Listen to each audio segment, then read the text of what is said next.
Welcome to Picks with the Professor, the show where a real statistics professor gives you sports betting tips. I'm your host, Professor Sides. For the latest updates, information, and picks, you can follow me on Twitter at Professor Sides. This Major League Baseball episode covers every game scheduled to be played on Tuesday, September 13th, 2022.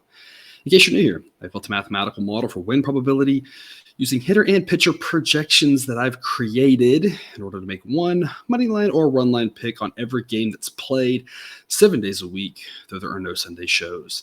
That doesn't mean that I recommend you do the same, as my goal in this episode is to share key information about today's games, give you a few things to think on, and explain why certain plays are being recommended in order for you to come up with picks that you are comfortable with. I never recommend blindly tailing or fading any pick, but rather to hear the justifications and thought processes to make sure you're fully on board with me or against me before investing your hard-earned money. And as I go through my plays, remember there are no locks in gambling, so it'll give you our loves, likes, and leans and to get my confidence level with respect to scaling wagers. And as always, please remember that good and bad variance will occur. So as much as I'd like to say it'll be profitable each and every day, that is an impossible reality for any gambler. Monday starting off pretty good so far. I'm recording this Monday night, and not all the games are done yet, so hard to say. Promising start. For the most part, but a couple A-grade plays later in the night here, so it could kind of swing us either way. Excited about today's slate, so I want to get right to it, really. 17 games with 2 double headers. But before we get to that, some reminders. Please hit that like button if you're on YouTube. Also, if you aren't yet, please consider subscribing or following.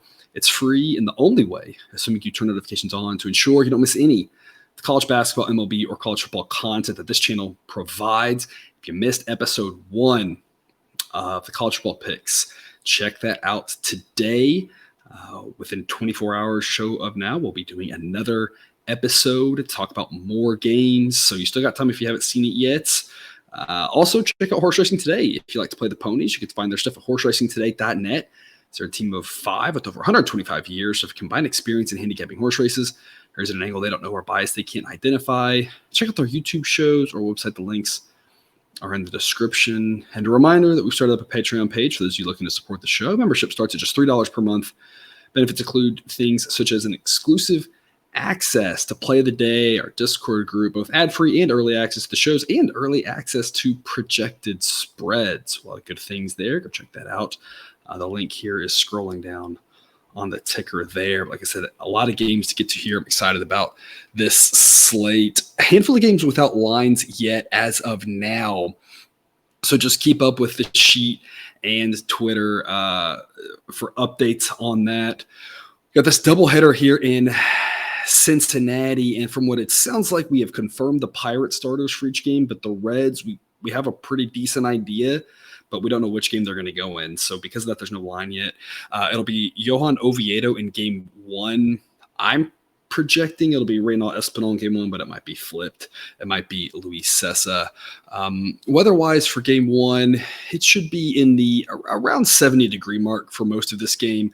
Upper 60s to start, low 70s to close. A breeze blowing out in the 5 to 10 mile an hour range. So it's going to play fairly hitter-friendly there with the wind. Chilly, so maybe not quite as much. We saw here in Monday's game, the total ending exactly on 9. And that's why I said in the show, I said I wouldn't just be playing over 9.5. 9.5 is a higher bar to clear. But if you get over 9, that'd be something to be a little more interested in. Model said 9.2. Told you I'll check back with a sheet based off of the wind shifting. The model updated at 9.1 in the morning. It should have lines right on 9, so it sometimes just happens to work out like that. But it's tough to go over 9.5, and it's a similar situation here for this game 1. And assuming it is these 2 pitchers, I've got it at 9.4.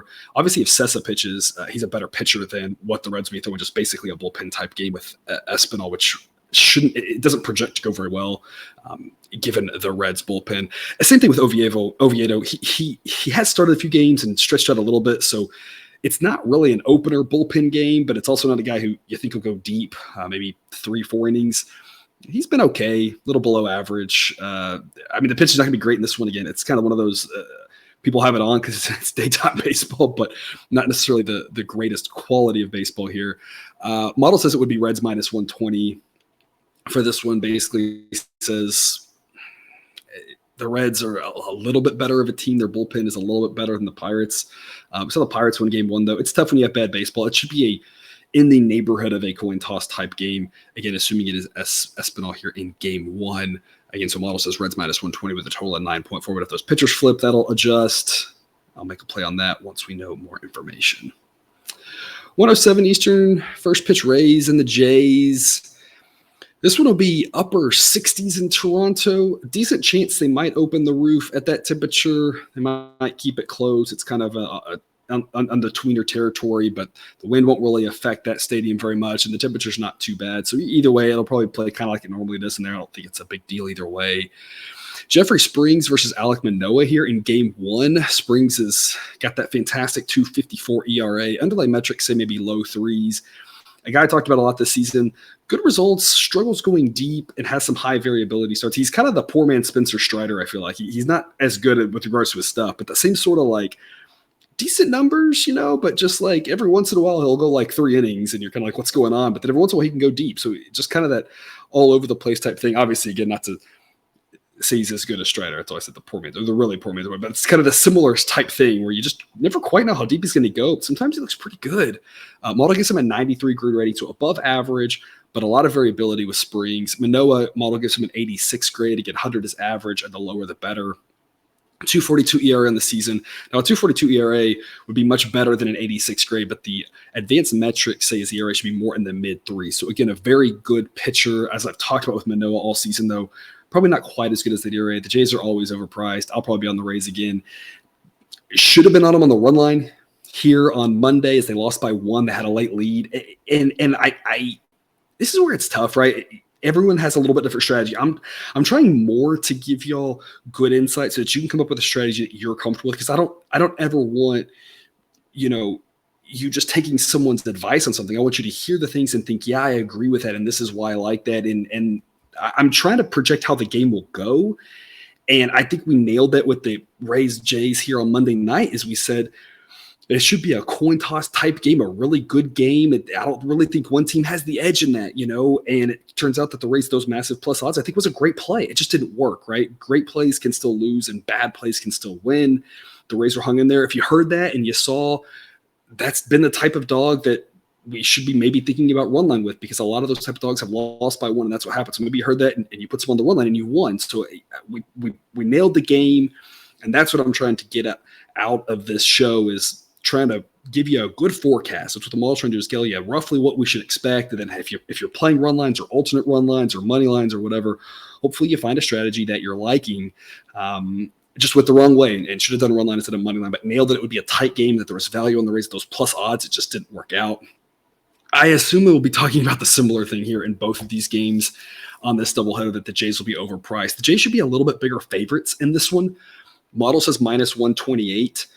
I'm assuming they're going to be something crazy like minus 160 or 170 or something. We're back on the Rays, probably on the run line on this one, just because at some point the tipping point for where to switch is, this is probably getting into like the plus odds would be really nice, but the probability of losing by 1, especially what we've seen in recent years with the way the data's gone, has jumped a lot. So I'd probably be eyeing Rays run line if the price is what I assume it will be. But again, you never know. Maybe, again, someday the Jays might have value again, and I'd love backing them. I love backing Manoah.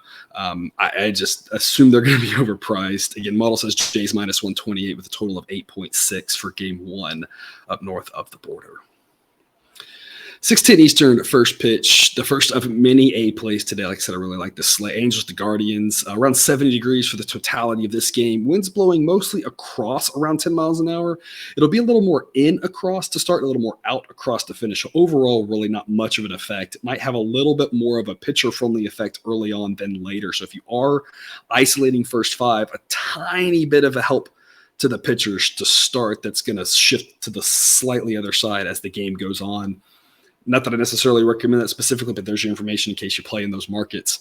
Jose Suarez and Cody Morris. Suarez, a lefty, 3.77 ERA. Underlying metrics say right around 4. Very average pitcher. Same thing with Cody Morris. He's only pitched twice. Results good. Advanced metrics not as great, but underlying metrics just say kind of run-of-the-mill average pitcher. A pair of average pitchers here, given the strength of the Guardians bullpen and the fact that these offenses are a wash. Game is in Cleveland. Model says it should be Guardians minus 145. It's an A-grade play for me on them at minus 130. Cousin Jared talked about it yesterday. All the money we've made back into Guardians and all the money we've made faded the Angels. I mean, it was the play Monday night, and it's the same play here again tonight back in the Guardians for us. An A-grade play. Like I said, I just think that the price should be higher. This Angels team seems to find ways to lose ball games. They've done it all year. Trout's in the middle of a historic streak, and they still can't win, which goes back to what we've been saying about them, is that they only have 3 hitters, which makes their average really good for those 3, and it's pretty bad for the other 6. Their reliever's not very good. I think the Guardians get it done again. I think it's priced really well, so minus 130 is an A-grade play. Again, the model says minus 145, so it's about as high as I want to get for an A-grade. Once it gets to minus 135, it's for sure a B-grade. So in between minus 130 and minus 135 is that real question mark zone.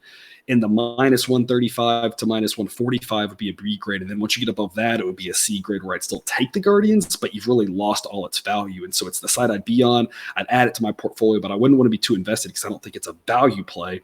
I just think it's a side I'd rather be on. Oh, one last note on that one, of course, total of 8. Model says 7.4. 6:40 Eastern, first pitch. Phillies at the Marlins. Bailey Falter versus Sandy Alcantara. I don't know what else to say about Sandy other than what we talked about last time, which is just wonder how his arm's going to hold down the stretch with all the innings he's thrown. It's one of the reasons he's going to run away with a Cy Young. He has been so valuable to that team. It's a shame he doesn't have any help because he has been a fantastic pitcher to watch, and all the innings he's thrown, all the strikeouts. I mean, can't say enough about him. I will point out the underlying metrics say he's probably not as good as his results have been, but the results have just been incredible. And again, the innings have really been a differentiator, but you do wonder how that's going to hold up as the season goes along. Here, he's been not quite as sharp about every other outing or so. Phillies offense above average might be able to take advantage of that. They're going to throw Bailey Falter, a lefty, 4.02 ERA, and the underlying metrics say more like 4.5. So he's a little below average. I mean, Marlins have a huge starting pitcher edge. That's the only place they're going to have an edge. And coming off a doubleheader, I'm going to talk about here with them and the Rangers. Coming off a doubleheader here on Monday, they didn't have to travel anywhere, but they played a lot of innings. Their bullpen pitched a lot of innings. Almost all their relievers pitched.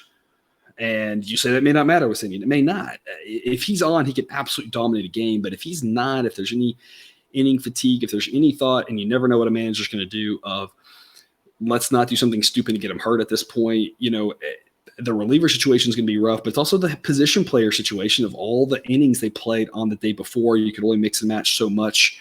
The Phillies will come in rested, and I think that matters. I think the Phillies can hang in this one. I don't know if they win. It should be a coin toss type game. I give the Marlins a slight edge. Model says it should be Marlins minus 109. It's Phillies or pass. I'm going to take them on the run line. It's really steep odds. My rule of thumb on the run line really is don't take a number that starts with a 2 on it.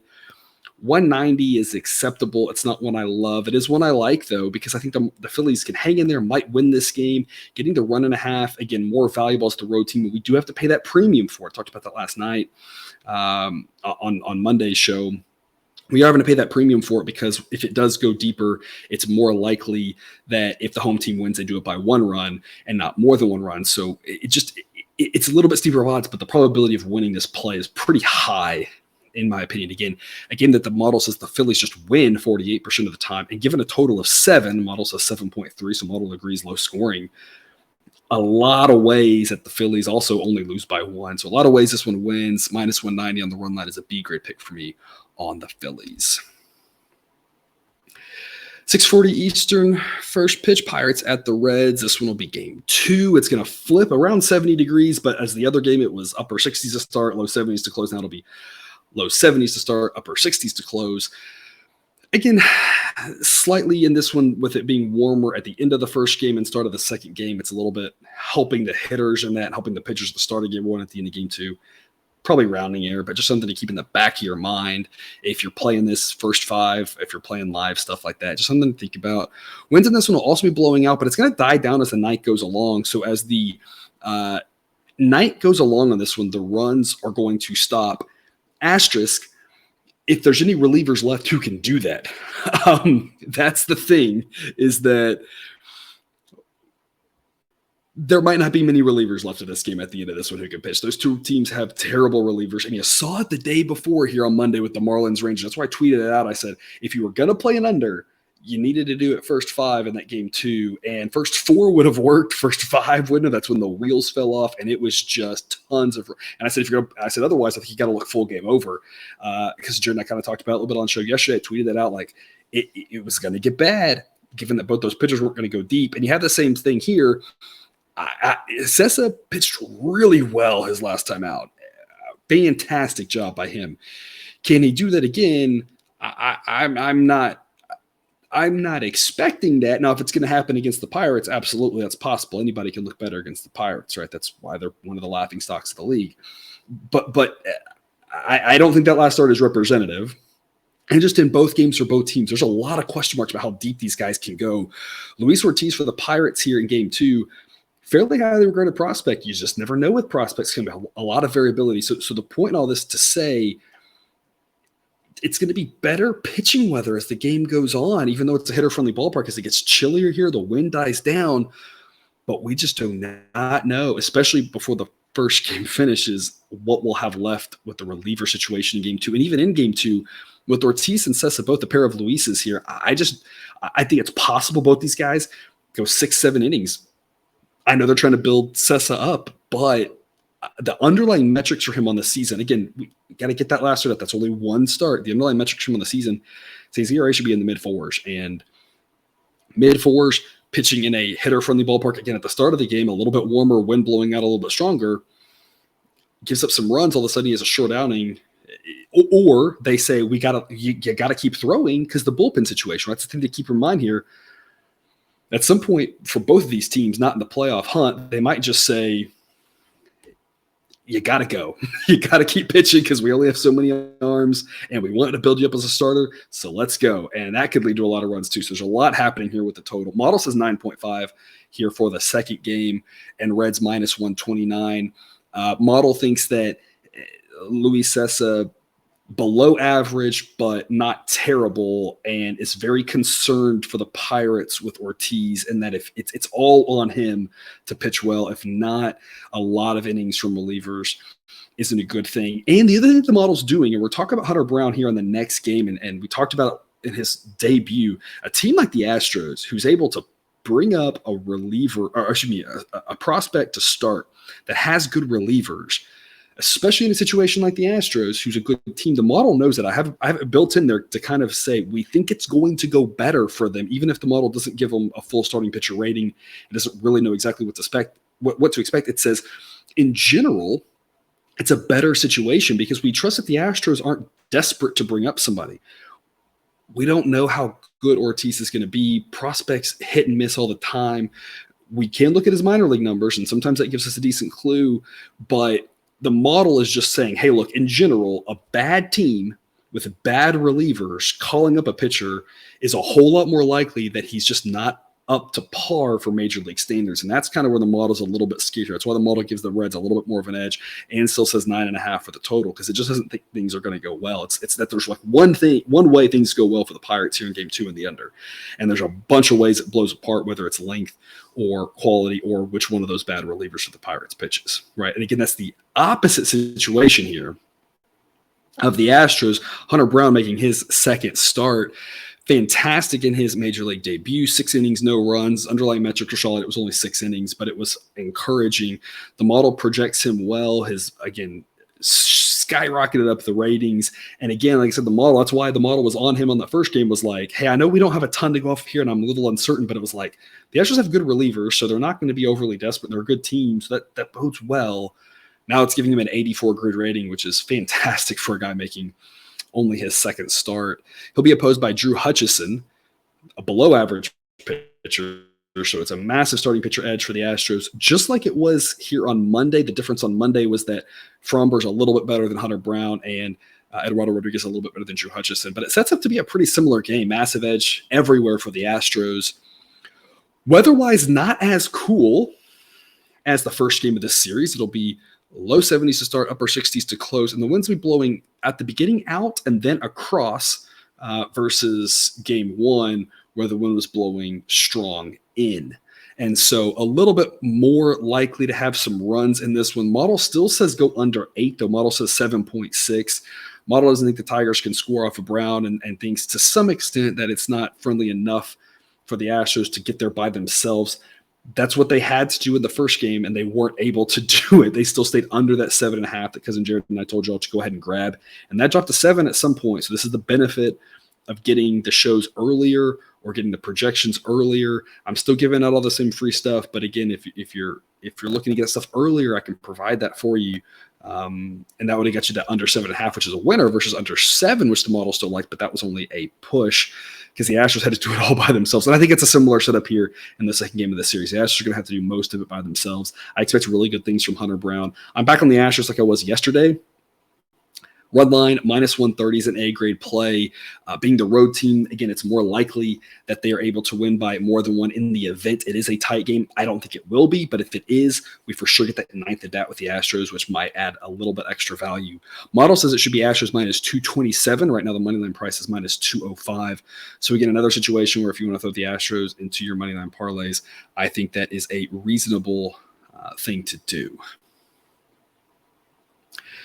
7:05 Eastern first pitch, Orioles at the Nationals, locked in a great price here at minus 138. It's an A-grade play for me on the Orioles. I mean, just let's throw everything out the window and just say one of these teams is good, one of them isn't. The travel's not that much for the Orioles. It'll probably be half Orioles fans there. They're finally excited about their team in a pennant race, and the Nationals are pretty terrible. I'm sorry. If you're going to take a week of decent baseball from the Nats, decent baseball, and they still went, the last 13 games for the Nats, they've still been 5-8 or something, right? And that's better than what they were. But I mean, the Nationals are a very bad baseball team, and the Orioles are a pretty solid one. I mean, just ignoring everything else, just be like, how is this number so low, right? I mean, it should be a no-brainer at these prices. Model says it should be Orioles minus 194. This is an A-grade play for me, all the way up to, I don't know, minus 160, minus 170, probably even still an A-grade play for me. The better you can get, great. But who knows where this number is going to go? Again, just talk about the benefit of getting the early projections. I don't know. I can't imagine this number not being driven up because this number is insane. I mean, whoever's hanging these numbers should be fired, in my opinion. And I feel like I've never seen anything like that. But this is the craziest line I might have seen all year, just from a common sense standpoint. There's been lines that the model's disagreed with, because the model has a few biases or whatever and is kind of like certain teams and dislikes certain teams. And so it'll show some big edges. And again, a lot of those have worked. But a lot of them, I'm like, I get kind of – this one, I'm like, I don't understand this whatsoever. Corey Abbott, 4.22 ERA in his 32 innings, but the underlying metrics for those innings says his ERA should be near 6. That's about where he projects. A very bad starting pitcher. Dean Kremer, a 3.23 ERA, and the underlying metrics say mid-upper threes. I mean, a pretty solid pitcher. And again, the Orioles have a much better bullpen. They have a competent offense. I don't even know what else to say about this one. Weather-wise, it'll be in the mid-70s. Winds will be about 5 miles an hour, not really helping or hurting anybody. Total of this one's 8.5. Model says 7.8. It is a situation where I would probably look under. The Nationals relievers aren't as bad, I think, as their hitters are bad. Again, I know the offense has scored a few runs, but every team has some stretches where they look better or worse offensively than they actually are. So it's a situation where I think under 8.5 makes a lot of sense here. The Orioles have been an under team all season on the strength of that bullpen. And I think this is a 6-1 type Orioles win. So, I mean, I like the under, but I love backing the Orioles here. Again, it's about minus 170. Hopefully it doesn't get up anywhere near that, and you don't even have to think about it. But Orioles should be massive favorites in here. Again, model says minus 194, so it's an A-grade play for me backing the Orange Birds. Game 2, the doubleheader up in Toronto. Rays at the Jays. Similar weather situation. They're cooling off a little bit. At some point they may close the roof. Who knows? I'm projecting double bullpen games on this one. If it's double bullpen games, the model likes the Rays. The model thinks the Rays relievers are a little bit better and says that kind of counteracts with the Blue Jays home field advantage here and says this should be a coin toss game. I tend to agree. It says Blue Jays minus 102. You say Kikuchi might be involved for the Blue Jays in relief, and if so, I probably like the Rays even more. I'm sure we'll be on the Rays on this one. The question is just what this would be. I'd be more likely to take them on the money line here because my hunch is we're going to get low plus odds, and I don't want to lay. Like I talked about the problem with Monday night's games, I just don't want to lay like minus 200 on the run line. Maybe it's the right time to do it. Again, you got to figure out what works for you, but it should be a coin toss game. It should be another great game, just like Monday night's game. I don't know who wins. Flip a coin, and so at that point, we got to find the value. Whether you're finding the value and taking the run at decent odds or at respectable odds, or you're taking the plus odds, whatever you're doing there. To me, it's another coin toss game. Two great ball clubs. Not in the AL, but right, can be dangerous in October. Solid teams, and like I said, it should be a great game. Model says Jays minus 102 with a total of 9.3. 7:10 Eastern, first pitch Cubs at the Mets. About 80 degrees in New York here to start off with, mid-70s to close. Winds will be blowing out or across to right field at about 10 miles an hour, so maybe a little bit of a help to a lefty, but it might actually hurt because it might pull the ball foul. So it's probably not really much of effect to anybody. Again, if it's a little bit more out, it might be a little bit of help to the hitter. So the model's giving you the tiniest boost, tenth of a run basically to the over because it blowing a little bit out and across. If a player hits a ball to kind of the power alley, it might blow it further down the line where the fence is shorter and a little bit deeper. So a tiny bit of help to the hitters. Not a ton though. Adrian Sampson and Jacob deGrom. I don't know what to say about deGrom. I mean, best pitcher in baseball, hands down. And I'm not going to break any news to you there. Adrian Sampson, a guy I talked a lot about, pretty solid pitcher this year, guy I've trusted. 376 ERA in the season. Underlying metrics say about 4. Just an average pitcher, grades out at 104. I think the model's still a little bit low on him because the model is, again, a little bit concerned about previous years, but every time he goes out and pitches respectable, the model just gives him a little bit more credit. It's slow to adjust. We talked about that by design because most of the time it should be slow to adjust. But whatever Sampson's changed up, he's looking solid. Again, not great, but he's a very solid pitcher. Other than that, obviously it should be advantage Mets, but it was advantage Mets on Monday night, and they lost. Bassett didn't look good at all. So again, baseball, you just never know. It's all about the price here. The Mets should be massive favorites because they have a much better offense, much better relievers, and Jacob deGrom, who's by far the best pitcher in baseball. Like it should be pretty straightforward here, except the issue is the Mets are minus 349. And I'm okay laying 349 with the Mets with Jacob deGrom if it's against the Rockies or if it's against, Corey Abbott and the Nationals, right? But against Adrian Sampson, who's an okay pitcher, the Cubs offense is okay. The relievers are terrible. But I mean, their offense and the starters okay. 349 is just too much. But the other thing is that the Cubs, the value is just not there yet, really. So right now, this is a game that I'm making a secret pick on the Cubs. I'm just going to go off of this year, these big dogs have been all the big dogs, which you get up much over plus 200, have had a lot of value because they've lost more than they've won, but the prices have gotten so out of hand that if you just blind back these big dogs, you'd be up a lot of money. A lot of y'all are aware of that trend. So I'm just going to back that here with the Cubs, but it's only a C grade pick. I'm comfortable, especially now that I've re-weighted, and it's not 1 unit, 2 unit, 3 units like it used to be. It's basically how much you try to win. So a C grade play on the Mets here is like risk like a half a unit. And that's kind of what I would say here is like maybe take a flyer on the Cubs. If the odds get better, I think it's worth putting a little bit more on them, even though they're not any more likely to win. It's just about the value to pay out and the long run proposition that we're talking about. Again, model says about minus 350 for the Mets. So right now it's not really great on either side. But I can see a world where people are backing the Mets like crazy and Jacob deGrom, who again is fantastic, obviously. And if you can get plus 375 on the Cubs, I mean, you got to put a little bit on it, right? deGrom's had better results this year, but we've seen a lot in the past. Just if you blind faded deGrom, he'd be doing really well because his team stopped scoring runs for him, and the team didn't score any here on Monday night against a mediocre pitcher in Assad and a mediocre and a horrible set of relievers scored 2 runs, right? It's not just Assad, it was the relievers the Mets couldn't score off of. So if they don't score many runs, it's going to be hard for them to win, right? So, I mean, the Cubs will be worth a flyer, but I just don't think there's enough value. But contrary to that, if the price comes down, if people are kind of hearing what I'm saying here and they say, yeah, plus 300, let's say the Cubs, and all of a sudden you can get minus 340, minus 330 on the Mets, it's probably worth a look there too. And maybe you're fine just money line, maybe go run line, maybe probably whatever. Again, however you're thinking about doing it. I'm just talking about the money line price and the value. And again, 350 is kind of the number. You got to get better value than that on either side. Right now, I don't think it's there. I'll take a stab here with the Cubs just to lock that in. But it's not enough value to get excited about, but it's worth a tiny, tiny investment to the portfolio just in case they pull it off, just so we're diversified across what sometimes crazy nights in baseball happen. And if so, having just a little bit in there in your portfolio might be pretty smart. Model says 7.1, total is 7, so not really worth anything there.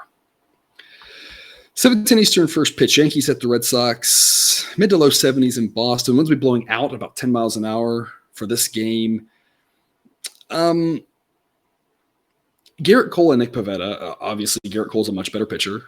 I don't think anybody's going to argue with me on that. Model gives one a 77 grade, one a 98 grade. Pivetta 4.29 ERA. It's about what the underlying metrics say. I mean, just run-of-the-mill average pitcher. Garrett Cole 3.20 ERA. Underlying metrics say a little bit better. Really good pitcher. Knocking on the, trying to get into that second tier of pitchers. She's right behind the Verlanders and the Scherzers and the Otanis and the Spencer Striders of the world. Other than that, the model says there is no difference between these teams right now, and I think that's really interesting. Talk about the Yankees bullpen, still a little banged up. Red Sox pen, just run-of-the-mill, been pretty run-of-the-mill all season after that first month or so when they kind of, moving a couple guys into the pen and trying to get that shored up.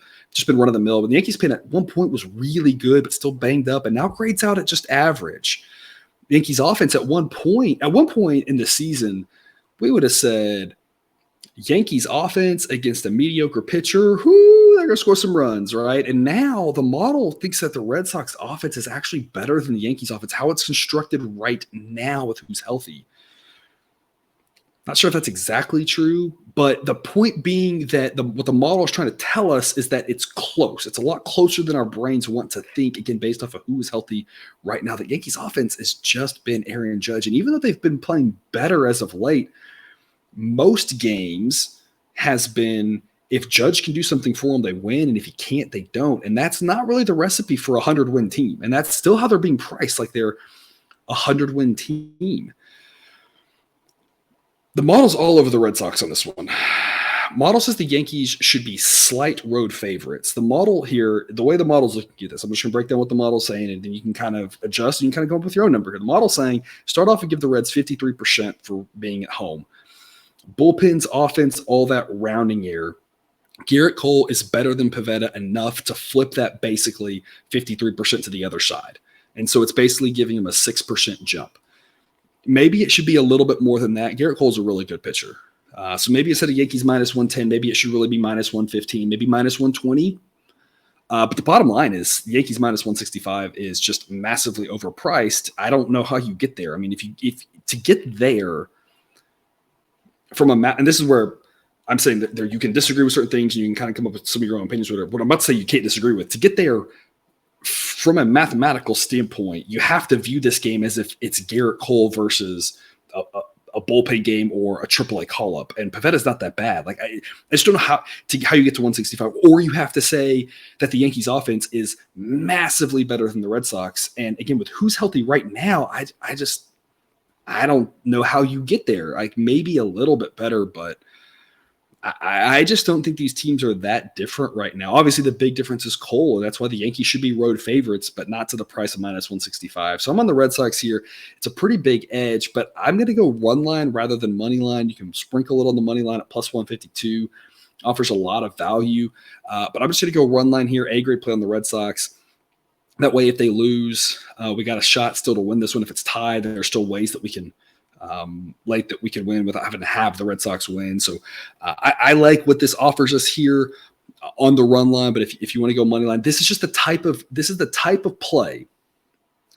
And people ask about the B grade plays and why they're negative for the season. This is the exact play that all season has been a B grade money line pick, because I've said with the old paradigm that I was using to start off with, and we're all learning, we're always growing.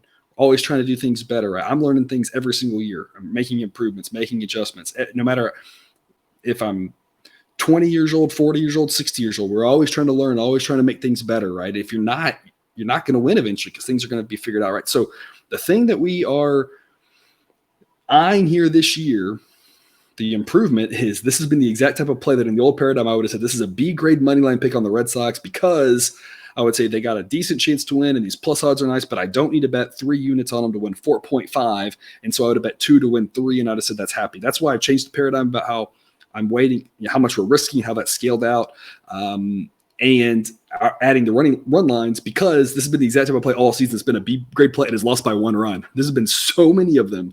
And if I went back and took all those plus 150, plus 160, plus 170 dogs that were B grade plays and took them on the run line, that flips in a hurry. And so that doesn't mean this one will hit there. It just means there's been a lot of them, way more than what you're giving up in the odds. And I've said this multiple times before. Is that a trend that will continue? Eventually, probably not, because eventually the odds makers, you start slowly making adjustments, but it's a trend that was true subtly, 3 years ago, 2 years ago, got a little stronger last year and got strong enough this year that I was like, I can't ignore this. It just continued to be there. And if it's a trend that won't go away, then it doesn't really matter which way you play it. And so I think it should be on the Red Sox. And because this trend, it's either, like I said, I think I've said this exactly before, either this trend is real and it's not going anywhere, and I think that might be the case, then you want to play on the run line. And if not, and the idea is it doesn't really matter because they figured out the value perfectly, then it doesn't matter which way you play. So why not just take the run line? Who cares? That's my perception. But again, money line might make some sense too. The model says there's a lot of value here at plus 152. Games totaled 8.5. Model says 8.7. So not really much of an edge there. 7:40 Eastern. Start time. Royals at the Twins. About 80 degrees in Minnesota to start. Mid-70s to close.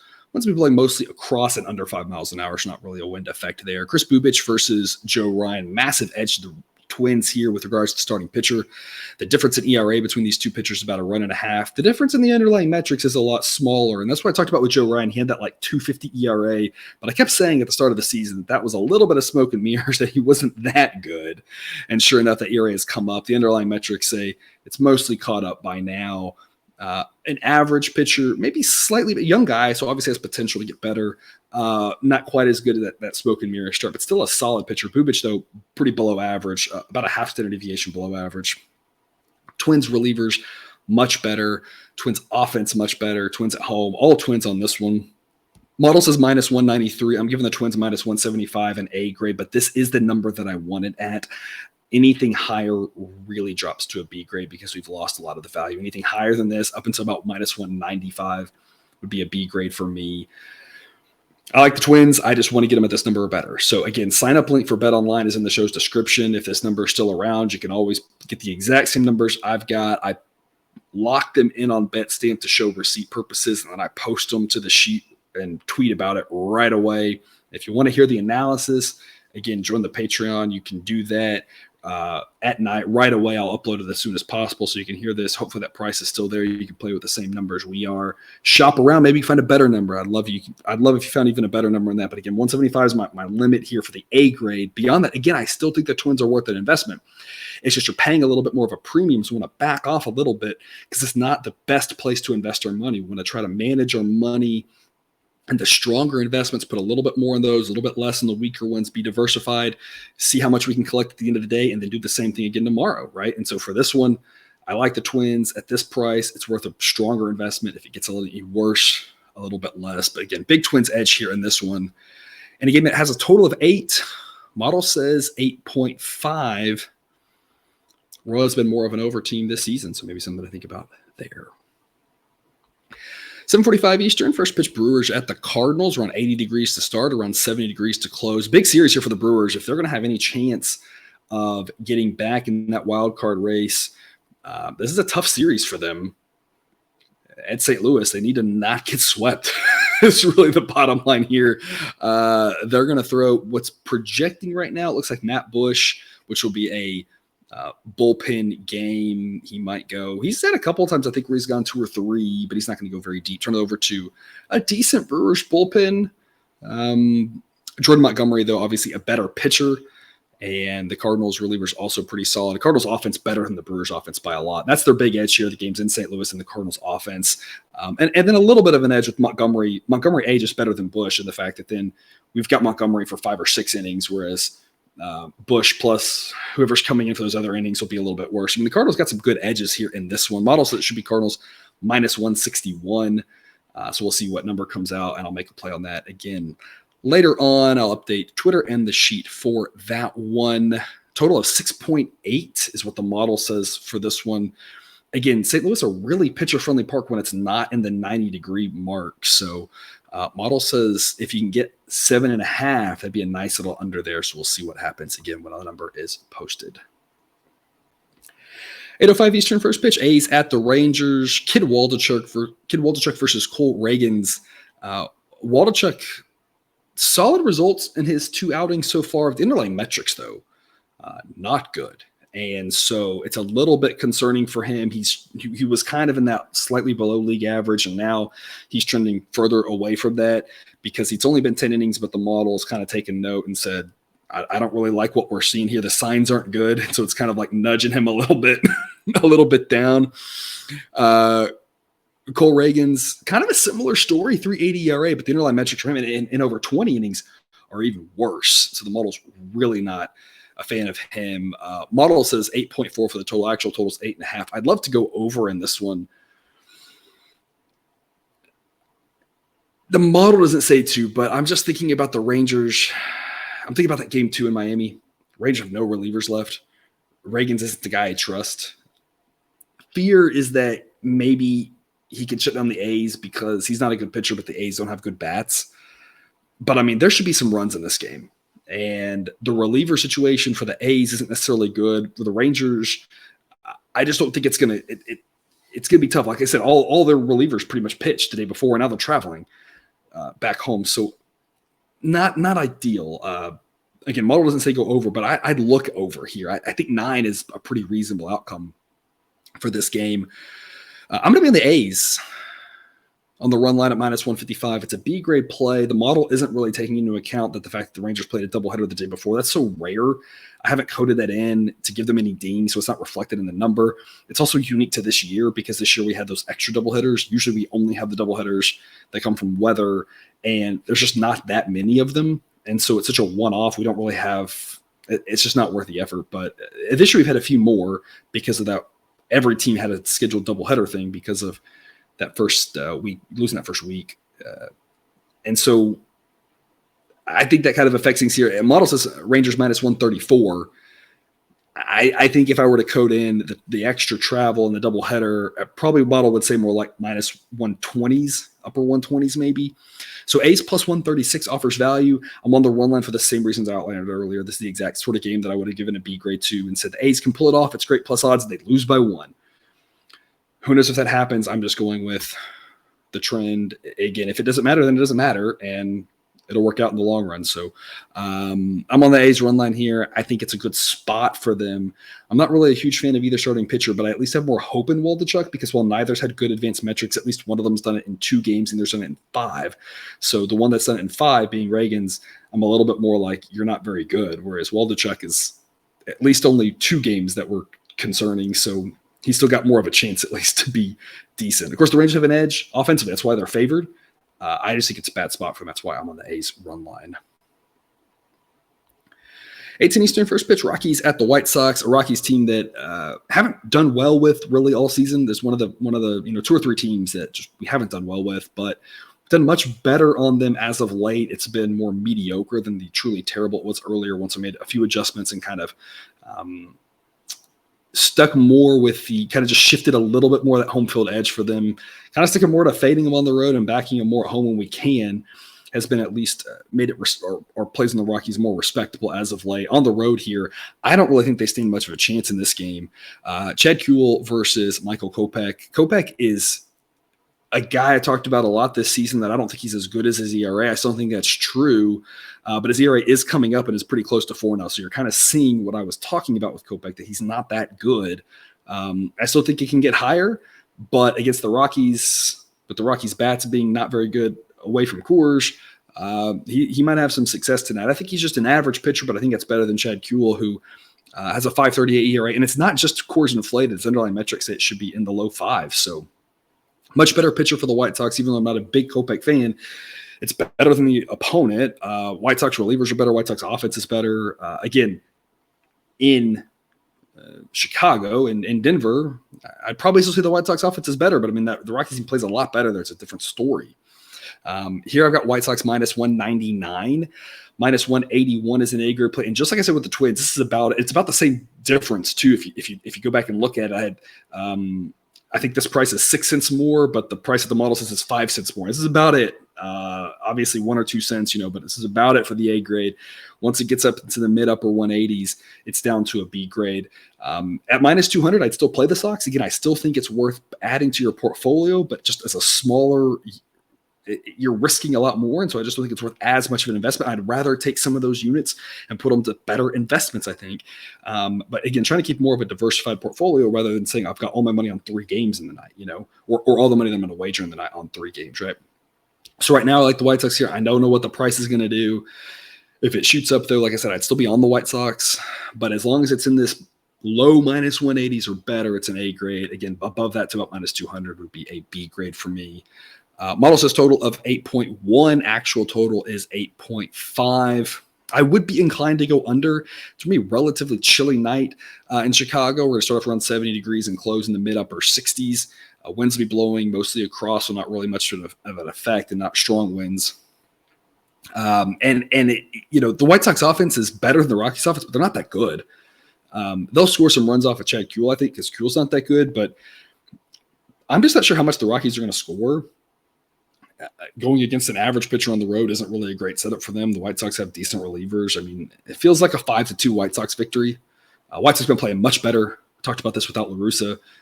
Again, not to pile on the guy, but I mean, he wasn't making good decisions. And like I said, I don't really think the players liked playing for him. And so now that he's gone, the team's playing better. I think the White Sox are the side to back here. Just all about the price, and that's just going to determine how heavy we back on. But again, minus 181, I say fire away on the White Sox. You take run line, but again, this is the exact type of situation that these games have been a higher percentage of one-run games with the favorite winning by 1 than the prices indicate. But as you get bigger favorites, then it flips. When the favorites get bigger, those are the ones where it's like the odds aren't worth it, and that's where it's better to just flip on the run line and hope they blow them out. And we see this phenomenon in other sports. This is not just a baseball thing, right? You see it sometimes in basketball where it's when it gets to be a 9-point dog or something, a lot of times you're better off just taking the big odds on the money line, because if they're going to hang in there, they got a decent chance to win, but they don't lose by 5 that often. If they lose, they just get destroyed. So it's not uncommon to see this where it's like, depending on where the number is, kind of determines which play is the better play. And the other side exists, but you probably just shouldn't play it. So I'm sticking to money line here. You can look run line, but being the home team, I don't think minus 1, like Cousin Jerry talked about, I think minus 181 is a big price. If this was minus 250, I'd be playing run line, but at minus 181, I think it's fine to fire away on. 9:40 Eastern, first pitch, Dodgers at the Diamondbacks. Again, I'm recording this on Monday night. So far, our boy Ryan Nelson, I talked about, is one-hitting the Dodgers through 5 innings. It's 0-0. And I think I mentioned on yesterday's show that the Dodgers were again overpriced. The model said 8.4 for the total. I mentioned going under 9. And we had the Diamondbacks on the run line there with an A-grade play to hang in there, and that's playing out really, really well. Who knows if that'll finish, right? But so far, so good. I'm back in the Diamondbacks here on the run line again here tonight on Tuesday, B-grade play. Not as exciting of odds as the night before. The other concern I have here is Merrill Kelly is good, and I think people are kind of starting to take note of that, and so that's affecting the price. I think that we got more value with Ryan Nelson because I think we were identifying a spot that the model was like, whoa, hey, I'm taking note, and I think the betting public wasn't as much. But with Merrill Kelly, I've been talking about how good he is all season, and so I think there's just a little bit less value backing Kelly here. It's not a situation where the Dodgers are quite as overpriced as before because Kelly should be getting this respect. The model now gives him a sub-90 rating. 2.94 ERA. Now the underlying metrics say more like mid 3s, but I mean, a very good pitcher. I mean, I've been talking about it all year. I don't think I have to rehash that. If you've been here for any amount of time, you've heard me talk about. I like Kelly, and he's been a good guy to back. especially at home. Not so much that the home road has helped him more or less. It's just that his team isn't very good, and they're more likely to win at home because bad teams win more. All teams win more at home, really, in the whole than on the road. So it's one of those where you've been getting plus odds at him at home, and it's won a lot for you if you have a short minus odds. So Kelly's been a guy who've loved to back, and I'm going to back him again tonight. It's just I don't think the price is good enough to warrant an A grade. I like the plus odds on the run line that we were able to get on Monday night, but minus 110, only a B grade. Model says it should be Dodgers minus 177. So again, the Dodgers are overpriced, but not by that much. Again, as of right now, it's close enough where I could see the price on this one getting to a point where playing the Dodgers wouldn't be the craziest thing. If this right now, the Dodgers are minus 191. I mean, we're talking 15 cents of movement, which is very possible on an overnight. And if so, I don't think the Dodgers are a bad play. This is where I say it's always tough from where I'm at. So I'm just trying to describe what I think is good plays. And depending on how you're listening and where you're shopping around, I could have 10 of y'all listen to this and y'all come up with 10 different plays. And I don't know what all they would be, but with alternate stuff, a lot of options here based off how the number moves. But as of right now, I again say the Dodgers are priced a little bit too high. Not a lot, just a little. Enough where I'd keep an eye on it. Maybe the Dodgers are worth an investment in this one. The issue is, again, Kelly's been so good to us. And so model says plus 175, not big enough. Now, if this goes up, people bet in the Dodgers. Maybe you take a flyer on the Diamondbacks run line. Money line. Maybe you can pull it off. But again, this is the type of thing where the Diamondbacks very possible to lose by one run. Early on in the season, the Dodgers were winning all their games by multiple runs. That stopped because, again, like I mentioned multiple times, that was not a foreseeable trend. When you get into one-run games, you're not just magically going to always then win by two or lose, which was kind of a weird just anomaly. The Dodgers could very, very likely win this game, very likely win by one, but we got a lot of ways we could win back into Diamondbacks on the run line with a strong pitcher like Merrill Kelly. Of course, a strong pitcher like Clayton Kershaw for the Dodgers. 2.62 ERA, and the underlying metrics say that's pretty spot on. He's actually better than Kelly. Kershaw still, at this point in his career, still a really good pitcher. Obviously, concern is he's got to stay healthy, right? But I mean, when he's out there, he's a very good pitcher. But again, I think the Diamondbacks make a little bit of sense here. Model says total of 7.7. Actual total is 8. So another game that the model might lean a little bit under. Again, less value than on Monday night, though, because, again, I think we were identifying a strength in Ryan Nelson being a pretty solid pitcher here, whereas I think the book's a little bit more out. But I still think under makes some sense. The fear you have, of course, the Diamondbacks reliever is not very good. But hopefully Kelly goes enough innings to make that not an issue. So Diamondbacks on the run line here and maybe a little bit of an under action I think makes a lot of sense out in the desert on your Tuesday night. Padres at the Mariners, 9:40 Eastern start time. About 70 degrees to start in Seattle, low 60s to close. I'm projecting that they'll open the roof there. It's not too chilly. No chance of rain is what it looks like in the Seattle area. Yu Darvish and Logan Gilbert, two really good pitchers, two guys I've raved about a lot this season. Both get mid-upper 80 grades. Both have ERAs in the low threes. Both of the underlying metrics say mid-threes. Mariners relievers are better. Padres relievers. Model still grades out Padres relievers as average. Sure. I don't know. It's hard for the eyes to agree with that, but I mean, they got some guys who the ERA is a little bit higher, but the underlying metrics indicate that they're not that bad. And you have Hader, which what do you even do with Hader? Literally, what is the manager going to do with him? But what how he's fallen apart. He has such a good history. Relievers are volatile, but man, he's been so bad. But I mean, he's got such a good history. I don't know. Again, model says Padres relievers are average. Either way, Mariners have better relievers. I think we can all agree on that. And offensively, Mariners offense good, top 10 offense. Padres offense better. Padres offense is fantastic, but the Padres offense is only a little bit better than the Mariners offense. I think the Mariners relievers have a bigger edge. The game's in Seattle. I'm all over the Mariners at minus 108. It's an A-grade play for me. They've been good to us. I'm going to keep backing them here. Model says minus 116, but a similar story to what I talked about some of the other ones. This is the limit on the A-grade. I got a lot of A-grade plays today, but a lot of them are this is the price. And like maybe a cent higher, but I mean, once it gets to minus 110, it's really, that's my line for a B grade. Now, if it was minus 110, I mean, I don't know. You can play however you want, obviously, and interpret however you want. I'm just telling you that's really the cut point. Whether you want to include it in the A or B is hard to say.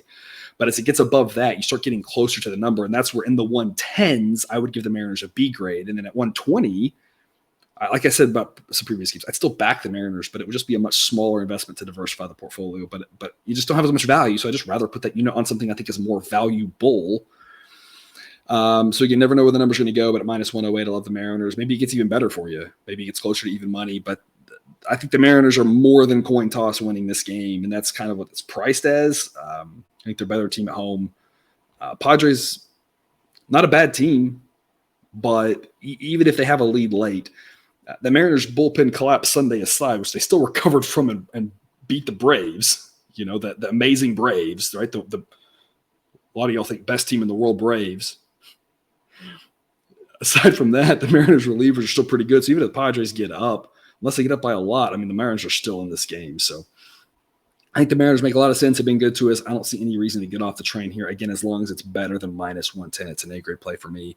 And I like the under as well. I've liked a lot of the Mariners unders this year. Model says 7.1. The actual total 7.5. I'm surprised this isn't 7. I know the Padres offense is good. If the Padres offense was any weaker, I would have said 6.5. But I mean, with Gilbert and Darvish on the hill, two really good pitchers, I mean, this has 3-2 written all over it. So I'm just surprised you can go under 7.5. I think 7's the better number. There were 2 games here last night.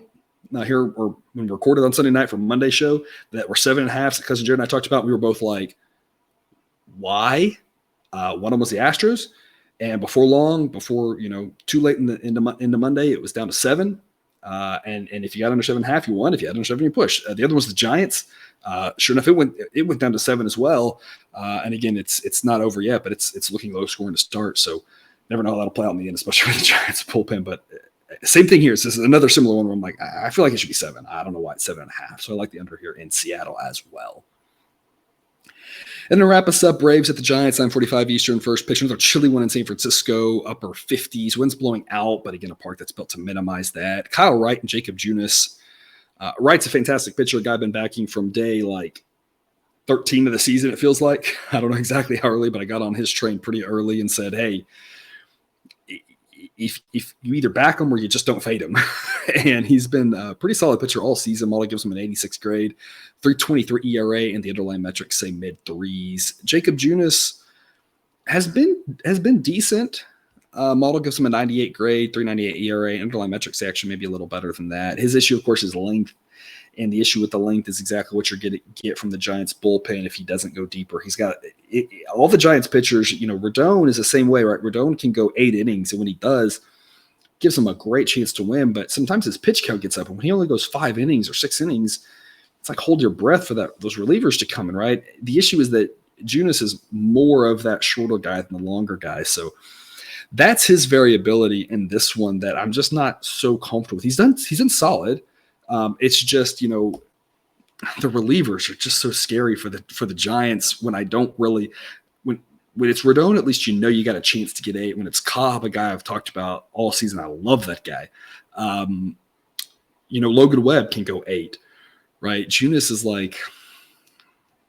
it's not impossible, but the most likely outcome for him is 5 or 6. 6 would be a good outing I think for the most part, if you could tell their manager, if you could give him, he gives you 6 innings. I feel like it's Kapler there. I think he'd be like, hallelujah, let's do it, right? And so if it's worse than that,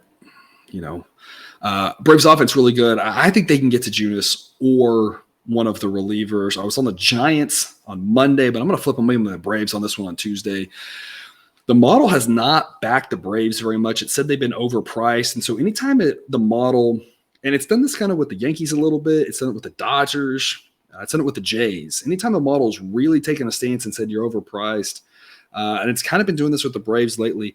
Anytime the model says there's a little bit of an edge, I kind of want to go that direction because it's seeing a little bit of something different in that game, and I want to take advantage of that. And right here, the ball says it should be Braves minus 149, and so that minus 152, it basically says, it's not a bad look. It's not a great look, but I'm going to give it a B grade and up it from what would have been a C to a B just because the model has been so few and far between the opportunities to back what is a really good Braves team. And so I think the Braves are worth the investment here at this price. I don't want to go run line, not in that park, not given, not so much that park, not in the conditions of that park that we're going to be in the 50s, because it's more of a neutral park here. And when the temperature is up in the 70s out there for a day game, sometimes the ball flies around a little bit, but 60s kind of average temperatures, maybe mid 60s. But when you get down to the 50s, again, it's not as bad as it used to be, but it still is pretty pitcher friendly on those nights. And so I don't want to do laying run line. I don't want to lay the favorite on the run line in those conditions. So I'm going to go money line here, minus 152. I think it's a solid look. Like I said, it's about the number that the model has. And just given how many times that the model said the Braves overpriced, I'm okay jumping on them here. Total 7.5. Model says 7.3. And so, again, just to recap, got a lot of picks coming for you tomorrow or later in the day, depending on when you're watching this on the Twitter sheet. Maybe already up by the time you watch this. As of now, I've got a lot of A-grade plays. Got the Guardians minus 130 at home against the Angels, one that's about as high as I want to go for that A-grade. I've got the Astros on the run line at minus 130 at the Tigers. Maybe a little more wiggle room there. I think the Astros get it done. Orioles minus 138 at the Nationals. I mean, almost play that one as an A-grade no matter what. But unless it gets up to minus 180 or something crazy. Yeah, that's the one you got a little bit more cushion on. At the Red Sox run line, minus 120 at home against the Yankees. That one, too, if the odds go up a little bit, not a big deal. But then I got the Twins at minus 175 at home against the Royals. That's about as high as I want to go for that A-grade play. I got the White Sox at minus 181 at home against the Rockies. Again, that's about as high as I want to go on that A-grade play. And the Mariners minus 108 at home against the Padres, and that's as high as I want to go on that one. So several A-grade plays. If the number gets better, great. If it doesn't, maybe it's more of an A/B pick kind of in your mind how you're interpreting it. So that's all I have for you today. Thanks for tuning in to another episode of Picks with the Professor. A reminder to check out the Google Sheet for model picks, projections, and results. You can find that link and more at the website, www.pickswiththeprofessor.com. If you haven't done so yet, please click that subscribe button to ensure all the sports betting content we've run on this channel is dropped right into your feed. See you again tomorrow for more MLB content. And until then, best of luck. And remember, you can eat your betting money, but please don't bet your eating money.